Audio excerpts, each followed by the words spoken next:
जी तो बच्चों ये रहा आपका क्वेश्चन नंबर 8.21 जिसमें वो हमें कहता है कि let X be a random variable, X को एक रैंडम वेरिएबल के तौर पे ले लें with probability distribution as follows, यानी कि जिसकी प्रोबेबिलिटी हमें नीचे दी गई है।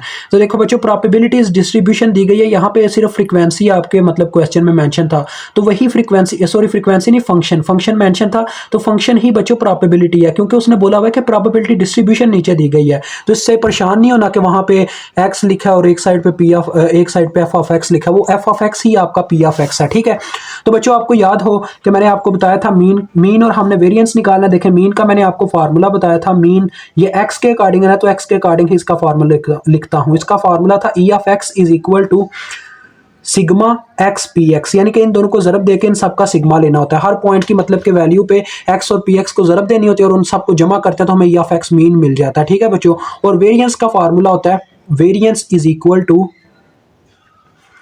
ई of X square minus E of X whole का स्केयर। बच्चों ये फार्मूला होता है इसका। ठीक है जी, ये चीज़ याद रख लें। तो चलो आओ इसका हम टेबल ड्रा करेंगे। पहले एक्स की वैल्यूज़ 1 2 3 4 एंड 5।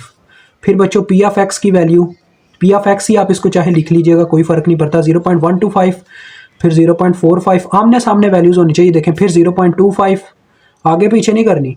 ठीक है, ये चीज़ याद रखना, 0.05 और लास्ट में 0.125। ठीक हो गया। अब इसके स्केल की भी आपको ज़रूरत पड़ेगी, वहाँ पे स्केल रखोगे तो ज़्यादा अच्छा टेबल बनेगा। ये आ गया आपके पास। अब बच्चों नेक्स्ट मुझे क्या चाहिए, ई ऑफ एक्स के लिए एक लाइन आप नीचे भी लगा लो, क्योंकि नीचे हम मीन वगैरह लिखेंगे, जो मीन हमारा वैसे ही निकल सकता है यहाँ पे। ठीक है, रिजल्टेंट के तौर पे। अब देखिएगा ज़रा बच्चों कि मुझे इसके लिए x और px की मल्टीप्लिकेशन चाहिए मीन के लिए, तो लिहाजा मैं x और px को मल्टीप्लाई करवा देता हूँ इस पॉइंट पे। देखो अब ये आमने सामने मल्टीप्लाई होने लगे, 1 इससे मल्टीप्लाई हुआ तो ये आ गया 0.125। जब 2 को इससे ज़रब करवाते हैं तो ये बन जाता होता है 0.9। ठीक है, जब 3 को इससे ज़रब करवाएंगे ये बन जाएगा 0.75। जब 4 को इससे ज़रब करवाएंगे ये बन जाएगा 0.2। जब 5 को इससे ज़रब करवाएंगे तो ये बच्चों आ जाएगा 0.375। ये वैसे मैं चेक कर लेता हूँ, शायद मेरे ख्याल में गलती ना हो जाए। 6 ये क्या हो गया, 0.125 मल्टीप्लाई बाय 5 ये आता है 625। ये सॉरी बच्चों, ये आता है 625। ठीक है जी, 625 0.625। ओके हो गया बच्चों, ये आता है हमारे पास। माजरत जल्दबाजी में लिख गया तो ये थोड़ा मिस्टेक नजर आ रही है, तो चलो कोई नहीं। अब ये देखें हमें एक्स पी एक्स मिल गया हर पॉइंट पे। अब वो साथ में सिग्मा लगा हुआ था फार्मूले में, तो सिग्मा का पता क्या मतलब होता है, इन सब वैल्यूज को, इन सब के मल्टीपल्स, जितने भी इसके मल्टीपल आते हैं उन सबको जमा करें तो आपको ई ऑफ एक्स की वैल्यू मिल जाएगी। इसके कितने मल्टीपल आए हैं, 5 मल्टीपल्स आए हैं, इन सबको जमा कर दो कैलकुलेटर पे आप इसमें। तो देखो क्या होगा, 0.625 उल्टा मैं करने लगा 0.2, मतलब कि जमा ही करने लगा ना सबको, जैसे मर्जी करूँ, प्लस 0.75 प्लस 0.9 प्लस 0.125। तो बच्चों ये आपकी आ गई है 2.6 के इक्वल। ठीक है जी, आपका ये मीन निकल आया। अब देखो बच्चों मैं आपको यहाँ पे ये चीज़ बताता हूँ कि मुझे चाहिए क्या, वेरिएंस के लिए ई ऑफ एक्स स्केयर चाहिए। देखें ई ऑफ एक्स तो हमने वैसे ही निकाल लिया मीन, क्योंकि मीन ही हमारा ई ऑफ एक्स होता है जो हमने वहाँ पे पुट करना है, जिसका होल स्केयर है।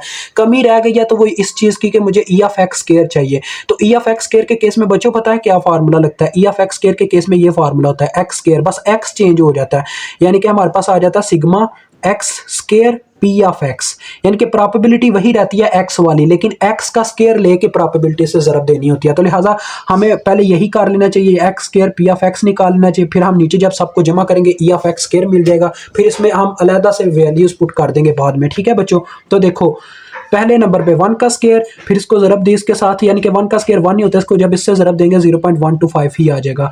2 का स्केयर बच्चों क्या होता है, 4 होता है, 4 को जब इससे ज़रब देंगे 0.45 से क्या आ जाएगा, 4 मल्टीप्लाई बाय 0.45, तो बच्चों ये आता है 1.8। ठीक है जी, 1.8 आ गया।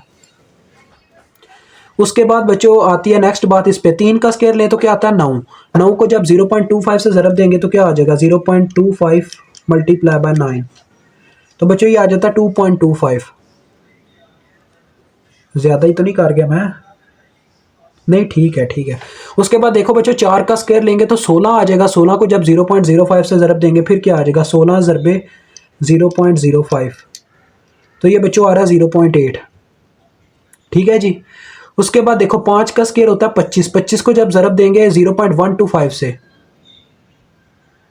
ठीक है जी। 25 को जब ज़रब देंगे, 5 का स्क्वायर 25 हो गया, इसको जब प्रोबेबिलिटी से ज़रब देंगे तो क्या आ जाएगा, 0.125 से यानी ज़रब देंगे तो ये आ जाएगा 3.125, ये आता है बच्चों।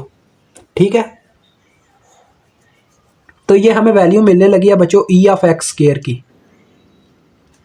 देखते हैं कितनी आती है, इन सबको जमा कर देना बच्चों हमने। तो 0.8 प्लस, सारी मैं जमा करता हूँ तो आपको बताता हूँ। तो बच्चों हमारे पास वैल्यू आ गई है इसकी 8.1। ठीक है जी, इसकी वैल्यू हमारे पास आई है 8.1।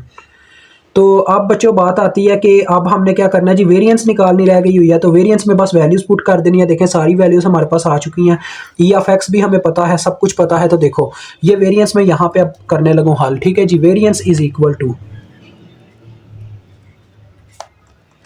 ई of X square. E of X square बच्चों कितनी है हमारे पास, 8.1। ये तो एग्जैक्ट ऐसे ही पुट हो जाएगी 8.1 माइनस ई ऑफ एक्स का whole square. E of X की वैल्यू पुट करेंगे और उसका स्क्वायर ले लेंगे, इस तरह से ऐसे हो जाएगा। ठीक है, तो इसको कैलकुलेटर पे सॉल्व कर दो। 8.1 माइनस 2.6 का स्क्वायर, तो ये बच्चों आ जाता है 1.34 के इक्वल। ठीक है जी, तो ये आपकी वेरिएंस आ गई। मुझे उम्मीद है आपको इस क्वेश्चन की भी इजीली समझ आ गई होगी। खुदा हाफिज।